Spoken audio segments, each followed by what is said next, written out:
I'm not big in makeup YouTube at all, but like I do know when the drama happens, when there's big drama on YouTube, and one of them was well, Shane Dawson basically got cancelled by Will Smith's family. I haven't even written the Will Smith stuff on the topics, but maybe we should touch on it. But Shane Dawson was like cancelled by the Will Smith family effectively, and let's not lie, like even before they got in and told that this is unacceptable, everyone else was already on the boat on like, just shut the fuck up, Shane. You just have a terrible history, and it all got dug up again very recently. I'm amazed that it took this long. I have personal experience with him, in a roundabout way. He and I were both at 2011 VidCon, and I remember when he was on the main stage. I wasn't paying attention because I wasn't really a fan of him. I mean, really ever. But I remember him bringing like young kids up on the stage, and they were doing like black people, like Ebonics voices on stage. I'm like, this is pretty fucked. This was 2011. It was on stage. Like he wasn't like hiding. It's not like, oh, a secret pass. Like he did it on stage at VidCon, like the second year of VidCon, I think. Like, I don't know what to say about it. Pretty weird. I don't know what to say about it. I don't know. That's always been like a part of his come up and like his humor. The like, ooh, I just dropped a thing. The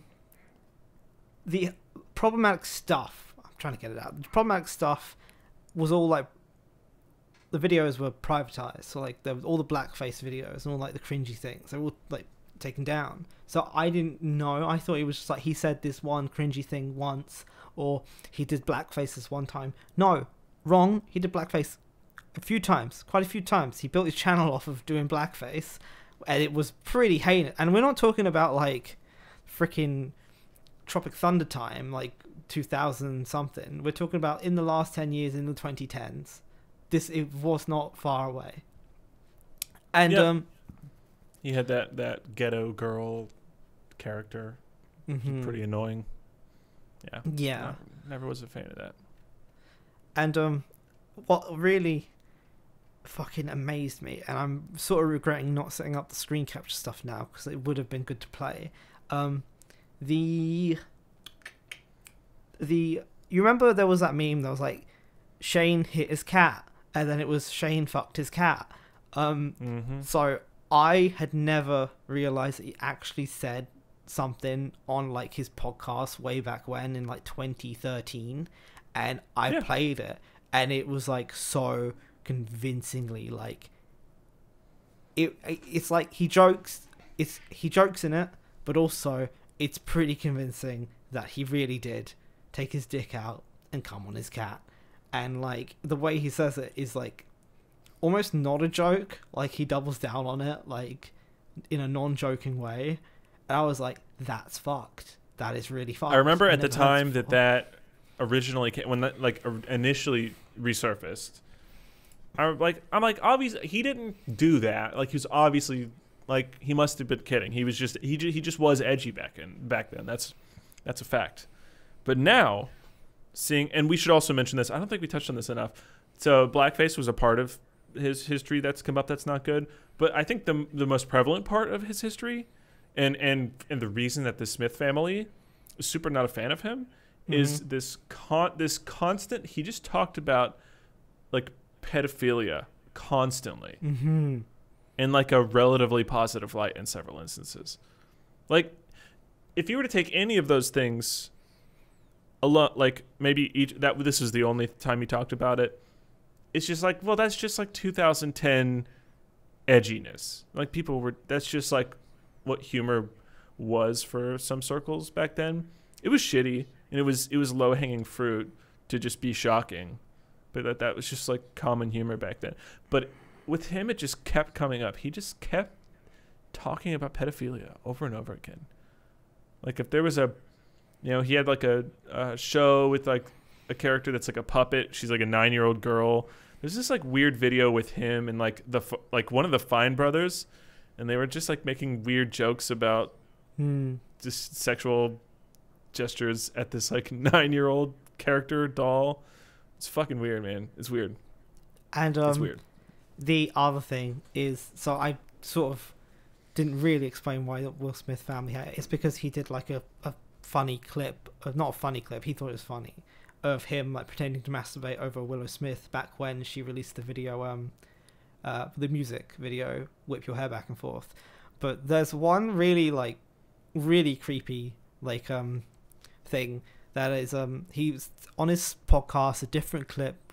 He said that he was just Instagramming, and then some like 6-year-old girl was like, "Are you Instagramming?" And she was like, "Yeah." And she was like, "How many followers do you have?" "I have like this many 100,000." And he was like, "What the hell?" And she was a little gymnast. She was like a little 6-year-old, and I don't know if she was 6, a little really young, less than 10, Single digit years old. I mean, yeah, single digit years old, little gymnast. And he said, not gonna lie, it was kind of sexy. And the co-host was like, "That's fucking gross. Please stop. You'll be arrested." And then he starts to justify pedophilia, and he says why. And I know that this was a long time ago, but 2013 era is not that long ago. It's not like it was freaking 1800s. I mean, come on. I think 2013 was also really towards the edge, if not sort of exiting the shock humor era. 2013 was like when Tumblr was popular, when people like started to be really aware of like social issues on the internet anyway. Yeah. I think basically, it was far too long a time to where we shouldn't be saying things like that. A good marker for this is, did they start making Marvel movies? And if they started making Marvel movies by the time you're making jokes, it's a time where you shouldn't have, because that's 2008, and Tropic Thunder was also a similar time, and that was like the mark of Robert Downey Jr. blackface, Robert Downey Jr. no do blackface no more kind of thing. But it was gross, and he tries to justify, I don't know, like he says, he tries to give you a thought experiment on if someone was attracted to babies and they masturbated over pictures of babies, how is that different to someone having a foot fetish? And that's just insanity. That's insanity. I don't want people to find this YouTube clip or podcast in like 2050 and think that in 2020 or 2013 when he said it, that this was something that people thought. It freaking wasn't. And to equate the two was just so moronic. And like, he was in his 20s. He wasn't that much younger than us, Max, really. No, he wasn't. Yeah, I don't know. I don't know where the hell his head is at. I hope, you know what? I hope I'm not right with what I think. Yeah, I don't know. There's a reason he said some bad stuff humor back then. And even though he got on top of it first by apologizing for like racism and bad things preemptively before people started canceling him, it doesn't mean it's without repercussion. Like, you did a shit thing. You say shit things. This is what happens. It's funny, like thinking back then about like how I thought about him at that time. If you would have asked me in like 2011, 2010, like, what are your thoughts on Shane Dawson? I would have said something along the lines of, I'm sick of that dude's annoying bright thumbnails with his dumb face and his mouth open on every thumbnail. Like, it would have been thumbnails. I just thought he was annoying. It's funny. Like, people were just so not ready to talk about those kinds of issues like publicly yet that it just wasn't at the forefront. It just was not. You could just be edgy and say things. Yeah. And you could always defend yourself with, well, I was joking. Yeah, but you said that you're attracted to 13-year-olds. Yeah, it's because it was a joke. It was a joke. I was actually just joking. So, joke armor all the time.